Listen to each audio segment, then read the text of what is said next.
देख रहे हैं सिटी इंडिया न्यूज चैनल हक की आवाज। पैराडाइज फंक्शन पैलेस महबूब नगर। उस्मानिया मेडिकल कॉलेज के पोस्ट ग्रेजुएट पीजी मेडिकल तालिब इल्म सुरेश की मुश्तबा हालत में मौत ने सनसनी फैला दी है। मुतवफ़ी का ताल्लुक जरचल्ला मंडल के बलगुगड्डा तांडे से था और वो एक गरीब कबायली ख़ानदान से ताल्लुक़ रखते थे। साबिक़ वज़ीर डॉक्टर सी लक्ष्मण रेड्डी ने वाक़े पर गहरे रंजोगम का इजहार करते हुए कहा कि सुरेश एक मेहनती तालिब इल्म थे जिन्होंने सख्त जिद्दोजहद के बाद MBBS मुकम्मल करके उस्मानिया मेडिकल कॉलेज में PG सेट हासिल की थी। उन्होंने बलगुगड्डा तांडा पहुंचकर मुतवफ़ी की मैयत पर फूल चढ़ाकर खिराज अक़ीदत पेश किया और अहल खाना से मुलाकात करके ताज़ियत की। डॉक्टर लक्ष्मण रेड्डी ने इल्ज़ाम आयद किया कि गरीब कबायली तालिब इल्म की मौत के बावजूद मेडिकल कॉलेज इंतज़ामिया और हुकूमत की जानिब से मुनासिब रद्द-ए-अमल सामने नहीं आया, जो अफसोसनाक और काबिल मज़म्मत है। उन्होंने वाक़े को हुकूमती गफलत की मिसाल करार देते हुए मुतालबा किया कि इस मामले की गैर जानिबदाराना और मुकम्मल तहक़ीक़ात कराई जाएँ।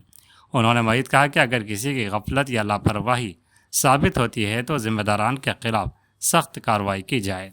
साथ ही हुकूमत से अपील की गई कि मुतासरा ख़ानदान को फ़ौरी माली और दीगर इमदाद फराहम की जाए। उधर मुकामी अफराद और तलबा तंजीमों ने भी वाक़े पर तशवीश का इजहार करते हुए इंसाफ की फराहमी का मुतालबा किया है। ఇది చాలా దురదృష్టకరమైన సంఘటన। సురేష్ అనే పీజీ అబ్బాయి హైదరాబాద్లో ఉస్మానియా మెడికల్ కాలేజ్లో పీజీ చేస్తూ ఫస్ట్ ఇయర్ సర్జరీ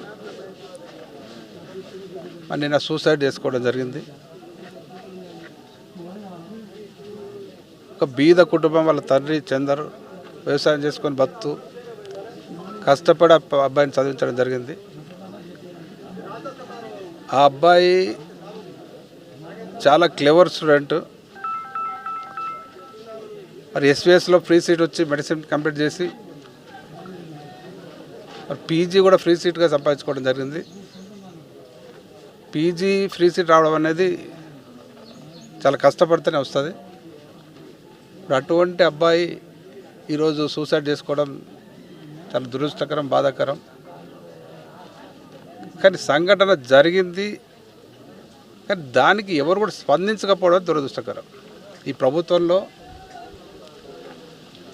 ఒక గిరిజన అబ్బాయి చనిపోతే, సూసైడ్ చేసుకుంటే అసలు ఏం జరిగింది, ఎందుకు జరిగిందని హెల్త్ డిపార్ట్మెంట్ వాళ్ళు కానీ ప్రభుత్వంలో ఉన్న ముఖ్యులు కానీ ఎవరు కూడా అక్కడికి వచ్చి ఏందని ఎంక్వైరీ చేయలేదు, కనీసం వాళ్ళని సంజాయించలేదు, వాళ్ళు ఓదార్చలేదు। ఇప్పుడు కూడా అసలు ఎందుకు జరిగిందని సస్పెన్షన్। ఈ సస్పెన్స్ ఎందుకు? మరి ఖచ్చితంగా ఈ సందర్భాన్ని డిమాండ్ చేస్తా ఉన్నాను ప్రభుత్వాన్ని, ఈ బీద గిరిజన కుటుంబాన్ని ఆదుకోవాలి, ఆర్థికంగా సపోర్ట్ చేయాలి। అట్లాగే సంఘటనను పూర్తిగా ఎంక్వైరీ చేసి నిజాలు తెలుసుకొని బాధ్యులపైన ఖచ్చితంగా యాక్షన్ తీసుకోవాలి, చర్యలు చేపట్టాలి। ఎందుకంటే ఇటువంటి సంఘటన మళ్ళీ కాకూడదు, రిపీట్ కాకూడదు।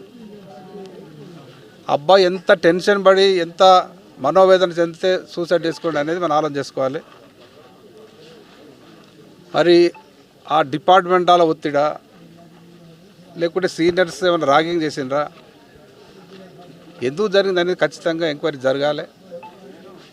ఇటువంటి సంఘటన మళ్ళీ జరగకూడదు। కానీ చాలా దగ్గర ఇటువంటి ఒత్తిడితోని ఎంతోమంది విద్యార్థులు ఇబ్బందులు పడుతూ ఉన్నారు। కొంచెం ధైర్యం ఉన్న వాళ్ళు బయటపడుతున్నారు, ధైర్యం లేని వాళ్ళు ఈ రకంగా సూసైడ్ చేసుకుంటున్నారు। మరి ఇది చాలా దురదృష్టకరం, చాలా బాధాకరం। ఖచ్చితంగా ఈ సంఘటన మీద పూర్తి స్థాయిలో దర్యాప్తు జరగాలి। డిపార్ట్మెంట్ పరంగా బాధ్యుల మీద యాక్షన్ తీసుకోవాలి।